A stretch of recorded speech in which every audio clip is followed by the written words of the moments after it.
You were saying stuff which were making Peter Thiel more richer than he is. In terms of your question on Peter Thiel, in my comments on him earlier, I talked about him with respect to avoiding paying taxes legally. So what Peter Thiel did was in the United States, there's a retirement savings account that you can have called a Roth IRA. And the difference between a Roth IRA and traditional 401k or traditional retirement savings programs is that with a Roth IRA, you pay taxes first, then you put the money in. And if the money grows, you never pay taxes when you take it out. And with a Roth IRA, what Peter Thiel did was he took his shares in PayPal, which is a company he co-founded with Max Levchin. And he took his shares also in Palantir, a company he invested in. I was an investor with Peter Thiel actually when it was private, when I worked in VC.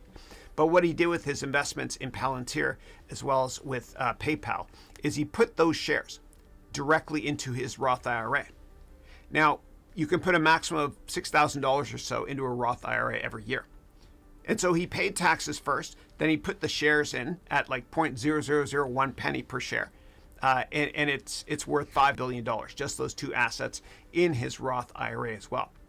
Now, the unfortunate thing is that the wealthiest 400 families in the United States, they pay an average tax rate of 23% versus the highest tax bracket of close to 40%. And one of the problems with the tax code in America and globally is that you get taxed based on real events, right? And so if I sell shares in something and I make a lot of money, I pay taxes.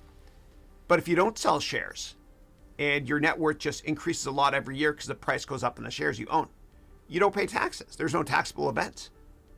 And so back in 2007, when Jeff Bezos was already a billionaire there many times over, in 2007, not only did Jeff Bezos not pay any taxes, but he also claimed on his income tax returns $4,000 in tax credit for each of his 4 children. And so it's unfortunate, but the tax code has to change. I think there has to be some sort of wealth tax on billionaires. It's just not fair that they pay less in taxes than others do.